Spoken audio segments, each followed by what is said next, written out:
Muito bem, então eu contava para você das fundadas razões, né, para você conseguir um mandado aí, para um mandado poder ser idôneo também, e ia começar a contar para você como é que esse mandado é cumprido. Bom, a primeira limitação aqui é constitucional, né?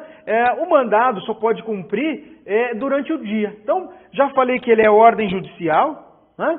E agora estou contando para você que ele vai ser cumprido somente durante o dia, não pode cumprir à noite.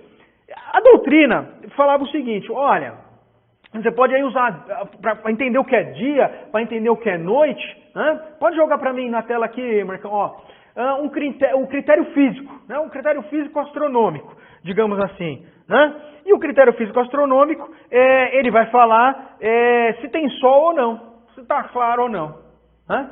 E você tem um critério cronológico, né, que vai falar o seguinte, olha, é de tal hora até tal hora.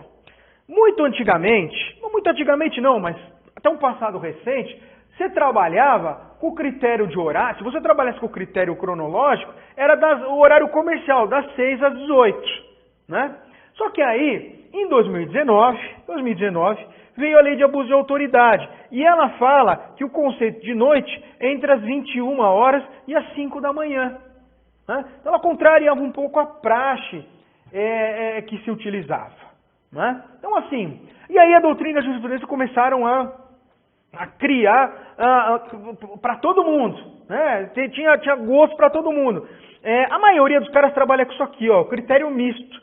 Falando assim, olha, é bom que se combine os dois critérios. Né? Então o cara espera vir a luz do sol, mas se essa luz do sol vier antes das 5, 6 da manhã, é melhor não esperar mais um pouquinho, né? Melhor esperar mais um pouquinho e cumprir pelo menos às 5 da manhã. Né? Eu já vi pessoas mais ferrenhas ainda dizer que é entre as 6 e as 18 mesmo, sem choro nem vela, tendo a luz do sol. Né? Eu confesso para você que há decisões de todos os tipos. Né? Agora, há a praxe jurídica, né? O que é feito na prática. Na polícia, pelo menos aqui, nas unidades em que eu trabalhei, a gente, para evitar dor de cabeça, para evitar problemas com a lei de abuso de autoridade, combinava os dois. Luz do sol e 6 horas da manhã. Né? Evidentemente que alguns querem cumprir às 5 da manhã, não haveria problema, porque a lei de abuso de autoridade fala às 5 da manhã. Mas eu confesso que cachorro que já foi mordido por cobra tem medo até de linguiça, né? Então a gente usa o critério das 6 da manhã, mais luz do sol, você não vai ter, o policial não vai ter problemas com isso, tá bom? Vamos lá, ó, isso vem trazido também no 245. Né? Então, ó, serão executadas de dia, né? Salvo se o morador consentir que se realizem à noite. Mas é claro que esse consentimento depois o morador pode recalcitrar, pode dizer que foi coagido, e aí isso dá um problema com a lei de abuso de autoridade também. Então o ideal é que se penetre na casa de dia, até porque, né, a lei de abuso de autoridade, proteção constitucional, né, essa redação aqui é anterior à Constituição, então melhor trabalhar com o conceito de dia mesmo. Mas o fato é que a grande coisa interessante aqui desse artigo é isso daqui, ó, é essa parte aqui, ó, dizendo que antes de penetrar na casa, né, o executor vai ler o mandado, né, intimando a pessoa a abrir a porta. Né? Então, essa mítica, né, de chegar lá, quebrando tudo, arrebentando tudo, não é bem assim. Né? O uso da força, ele só é permitido, e a gente vai ver aqui para frente, nos casos de absoluta necessidade. Né? No caso de absoluta necessidade. Tá bom? Eu vou tratar um pouquinho melhor do uso da força quando a gente estiver falando da busca pessoal. Tá? Fiquem tranquilos. Mas o fato é que, aqui ó, né? Aqui ó, o 245 ele traz já, digamos assim, uma limitação, né, ao uso da força, ao arrombamento, né? Ele já traz aqui pra gente um parâmetro legal. Né? Vamos lá, ó, busca pessoal. Então, busca pessoal.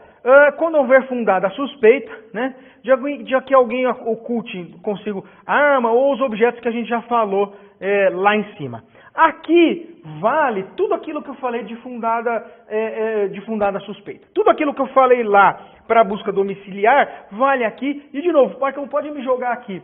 Essa discussão da fundada suspeita para a abordagem policial hoje é a matéria que está sendo discutida no STJ mais toda hora, né? Principalmente com relação ao tráfico de droga, porque como é um crime permanente, achou que droga com o cara é cadeia, né, meu? É flagrante. Então, direto a gente vê decisão que exigindo fundada suspeita, decisão que já não exige tanto, mas é nítido que os tribunais estão se inclinando a exigir cada vez mais que essa fundada suspeita seja calcada em elementos de convicção idônea. Mas como pode voltar aqui?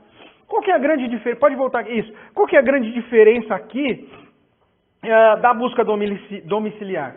Que a busca pessoal ela não precisa de mandado. Né? Você não está violando lá a residência do sujeito. Você está lá no meio da rua. Né? Ou seja, o policial, patrulhamento. Né?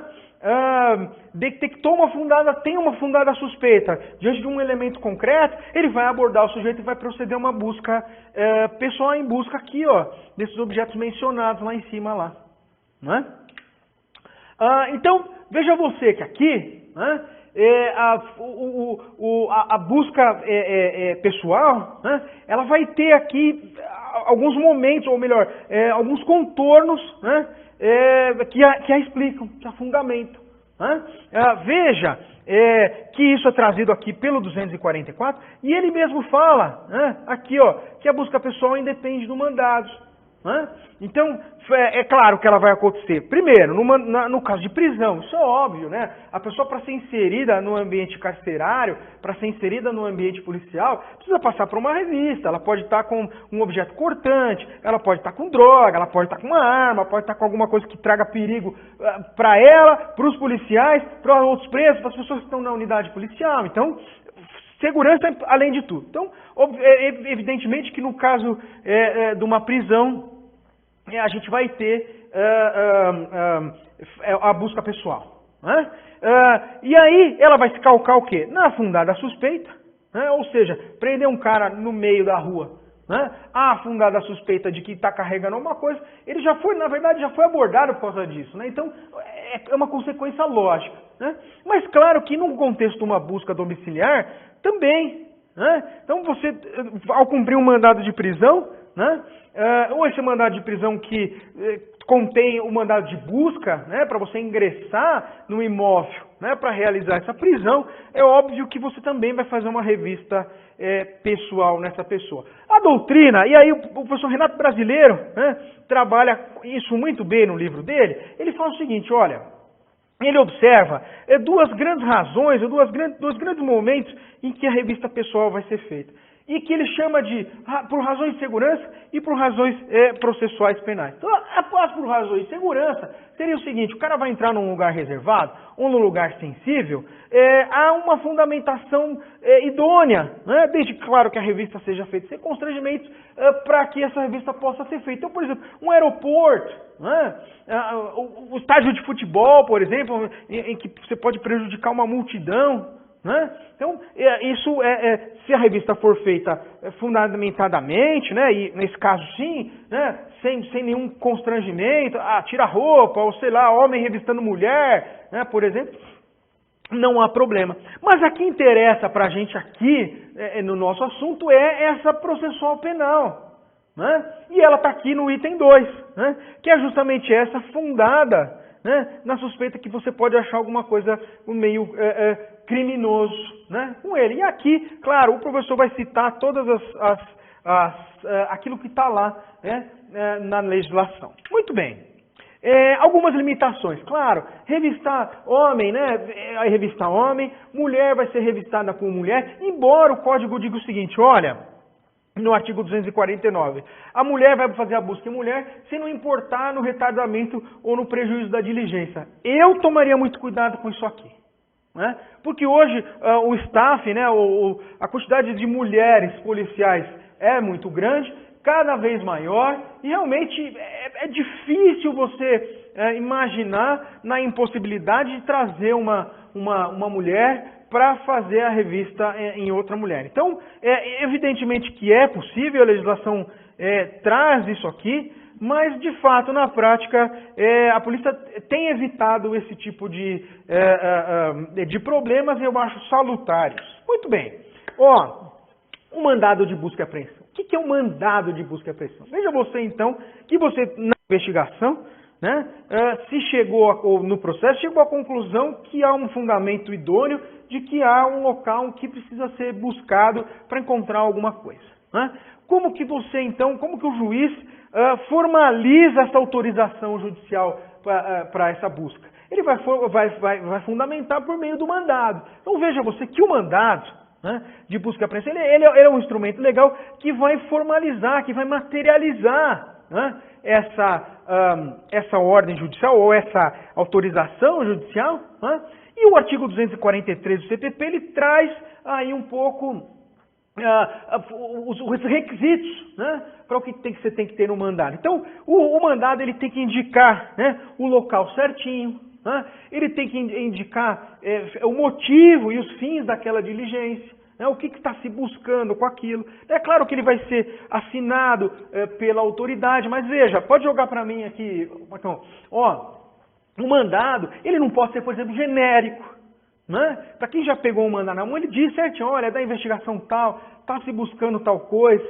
Né? Até porque ele precisa dar os contornos, né, do que está se buscando, porque às vezes você pode achar outra coisa, pode se deparar com outras situações lá dentro. E aí você precisa avaliar, nós vamos conversar sobre isso. Né? E se aquilo vai ser objeto de busca ou não, vai ser objeto de apreensão ou não. Né? Então, pode jogar aqui na tela para mim. Mandado não pode ser genérico, não pode ser omisso quanto a uma série de requisitos, e o juízo tem que tomar muito cuidado com isso. Né? A busca e a apreensão não pode ser feita de forma a quebrar tudo. Né? Eu já comecei a falar disso lá atrás, mas aí o 248 traz uma regra muito interessante. Ele fala, olha, a busca tem que ser feita de uma forma que não vai molestar as pessoas, além do indispensável para o êxito da diligência. Né? Então você não pode chegar quebrando tudo, chuta o cachorro, bate na mãe do cara, né? Põe fogo, não dá, não pode. Né? São regras de engajamento aí muito precisas. Né? E de fato, no 245, agora eu coloco ele de forma mais completa aqui para você, fala algumas coisas. Né? Então veja, de novo, durante o dia, né, você tem que apresentar um mandado. Né? A autoridade, quando estiver no local, ela vai declarar lá o que ela está fazendo, qual é o objeto. E aí sim, né, num caso de desobediência, vai ser arrombada a porta e vai ser forçada a entrar. Então ele fala, em caso de desobediência, isso está autorizado, né, no parágrafo 2º, e no parágrafo 3º ele fala, olha, recalcitrando o morador vai ser permitido o emprego de força. Mas de novo, né, veja que o emprego aqui da força, ele é uma exceção, né? Ele é uma exceção trazida pelo parágrafo 3º. Uma coisa que aparece muito nos mandados, e eu acho importante a gente colocar isso aqui na aula, é que é o seguinte, eles se preocupam muito também com a divulgação, né, da diligência, com a exposição daquela situação na mídia. Né? Veja você que hoje, por causa da lei de abuso, ou melhor, na lei de abuso de autoridade, né, essa exposição indevida da intimidade ou do próprio acusado, né, pode ser considerada abuso de autoridade. Né? E isso é trazido em algumas comarcas, o juiz toma cuidado de colocar isso no mandado. Olha, não pode estar acompanhando meio de mídia, não pode divulgar fora das regras de comunicação social, né, ou de comunicação institucional. A Polícia Civil de São Paulo tem um manual disso. Né? Imagino que as polícias civis e a Polícia Federal tenham seus manuais também. Né? Se você for olhar, por exemplo, aqui, eu separei para você o artigo 13, aqui, isso aqui é a lei de abuso de autoridade, constranger o preso a exibir seu corpo, a submeter-se a uma situação vexatória, um constrangimento não autorizado em lei, abuso de autoridade. Né? Olha só, não cumprir as regras, aqui, invadir clandestinamente a revelia da vontade do ocupante, né? Sem determinação judicial, mesma coisa, invadir a casa da pessoa, abuso de autoridade. Olha só, cumprir mandado, né, após as 21 ou antes das 5 da manhã. Então, ó, a regrinha lá do critério de horário é trazida aqui pela lei de abuso de autoridade, né? Então, você vê que isso aqui é levado a sério. Isso aqui é levado a sério, né? Uma coisa muito interessante que a gente tem que falar é o seguinte: e o mandado? Se a pessoa não tiver ninguém em casa, você chega lá para cumprir o mandado, já me aconteceu isso. Aliás, algumas vezes, eu ir cumprir um mandado, né, e não tem ninguém. Como é que faz? Não tem problema. Vai chamar lá um vizinho, né, para assistir a diligência. Né? Hoje as diligências todas filmadas, né, até por uma exigência aí também procedimental, mas filmadas, né? E aí essa pessoa vai servir digamos assim, testemunha, né?